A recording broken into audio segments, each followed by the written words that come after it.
پشاور کے قریب یہ ان درجنوں ٹیکسٹائل ملز میں سے ایک ہے جو افغان چلا رہے ہیں اور افغان باشندوں کی ملکیت ہے۔ ان افغانوں میں سے کچھ نے اپنی پوری زندگیاں پاکستان میں گزاری ہیں۔ اب وہ ملک بدری سے خوفزدہ ہیں اور فکر مند ہیں کہ ان کے کاروبار بند ہو جائیں گے۔ افغانوں کی ملک بدری کے معاملے کی وجہ سے ہمارے کاروبار بہت متاثر ہوئے ہیں۔ ہم اپنی زیادہ تر مصنوعات افغانستان بھیجتے ہیں، لیکن اب تورخم کراسنگ بند ہے۔ ضلع چارسدہ کے علاقے شخدر میں جہاں منڈا مہاجر کیمپ واقع ہے، 40 کے قریب ٹیکسٹائل فیکٹریاں ہیں۔ ان کے مالکان افغان مہاجرین ہیں، جن میں سے زیادہ تر کے پاس پاکستانی حکومت کی جانب سے جاری کردہ افغان شہری کارڈز ہیں جو انہیں ملک بدری سے محفوظ رکھتے ہیں۔ لیکن افغانوں کا کہنا ہے کہ مناسب شناختی دستاویزات کے باوجود بھی انہیں مسائل کا سامنا ہے۔ ہمارے پاس یہ کارڈ ہے، لیکن اس کے ساتھ ہم بینک اکاؤنٹ نہیں کھول سکتے۔ اسے بجلی کا میٹر لگوانے کے لیے استعمال نہیں کیا جا سکتا۔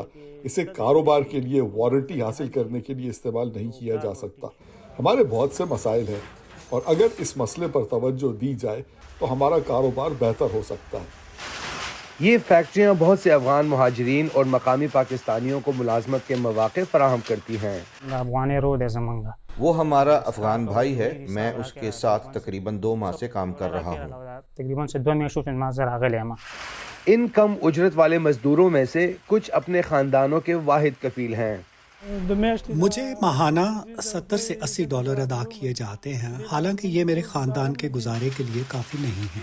لقمان کا کہنا ہے کہ ان کے پاس پناہ گزینوں کی کوئی قانونی دستاویز نہیں ہے اور وہ خوفزدہ ہیں کہ انہیں ملک بدر کر دیا جائے گا اور وہ ملازمت سے ہاتھ دھو بیٹھیں گے۔ پاکستان نے رواں ماہ کے اوائل میں غیر قانونی مہاجرین کو ملک بدر کرنا شروع کر دیا ہے۔